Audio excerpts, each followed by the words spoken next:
வணக்கம். மதுரை செக்கானூரணி பகுதியில் உள்ள அரசு மாணவர் விடுதியில் மாணவர்களிடையே தாக்குதல் ஏற்பட்டதாக வரும் செய்தி அதிர்ச்சி அளிக்கிறது. இந்த மாணவர் விடுதியில் ஆசிரியர் நியமனம் முறையாக மேற்கொள்ளப்படவில்லை என்று செய்திகள் வருகின்றன. அரசு விடுதியில் ஒரு மாணவனை நிர்வாணப்படுத்தி செருப்பால் அடித்து தாக்கப்படுவதை இந்த பொம்மை முதல்வரால் ஜஸ்டிஸ் செய்துவிட முடியுமா? சமூக நீதி விடுதிகள் என்று பெயர் வைப்பதால் வருவதல்ல, அந்த விடுதிகளின் நிர்வாகத்திலும் செயல்பாட்டிலும் சமூக நீதி என்பது இருக்க வேண்டும். இதனை பொம்மை முதல்வர் அவர் தலைமையிலான விளம்பர மாடல் அரசும் எப்போதுதான் உணரப் போகிறது? அரசு விடுதியில் உள்ள மாணவர்களுக்கு இடையே கூட இணக்கமான சூழலை அமைத்திட முடியாத அரசாக இன்றைய திமுக அரசு இருப்பது வெட்கக்கேடானது. அரசு விடுதிகள் தான் இப்படி என்றால் இந்த ஆட்சியில் அரசு பள்ளிகளுக்குமே பாதுகாப்பற்ற நிலையில்தான் இருக்கின்றன. திருச்சி மாவட்டம் துறையூர் பகுதியில் ஓராண்டுக்கு முன்பு புதிதாக கட்டப்பட்ட அரசு பள்ளி மேற்கூரை இடிந்து விழுந்ததாக செய்திகள் வந்தன.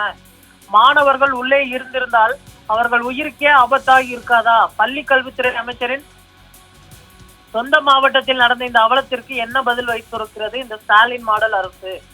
திமுக அரசின் கலெக்ஷன் கமிஷன் கரப்ஷன் கொள்கைக்கு மாணவர்கள் உயிரை பணயம் வைப்பது கண்டனத்திற்குரியது. கல்வி ஒழுக்கத்தை கற்றுக் கொடுக்கும் ஒழுக்கம் சமத்துவத்தை நிலைநாட்ட வழிவகுக்கும் இந்த ஸ்டாலின் மாடல் ஆட்சி கல்வி மற்றும் அதற்கான கட்டுமான வசதிகள் உள்ளிட்ட அடிப்படை விஷயங்களை நெறிப்படுத்த முடியாததால் இத்தனை பிரச்சனைகள் வருகின்றன.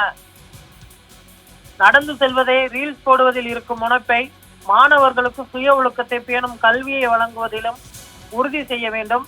அரசு பள்ளிகளை தரமாக கட்டமைப்பதிலும் அரசு மாணவர் விடுதியில் ஆசிரியர் நியமனம் மேற்கொள்ள முறையாக நிர்வகிப்பதிலும் காட்ட வேண்டும் என ஸ்டாலின் மாடல் திமுக அரசை வலியுறுத்துகிறேன் என தற்பொழுது எதிர்க்கட்சி தலைவரும் அஇஅதிமுகவின் பொதுச் செயலாளருமான எடப்பாடி பழனிசாமி அவர்கள் தற்பொழுது திமுக அரசை கண்டித்து ஒரு கண்டன அறிக்கையினை எக்ஸ் தளத்தில் வெளியிட்டிருக்கிறார்.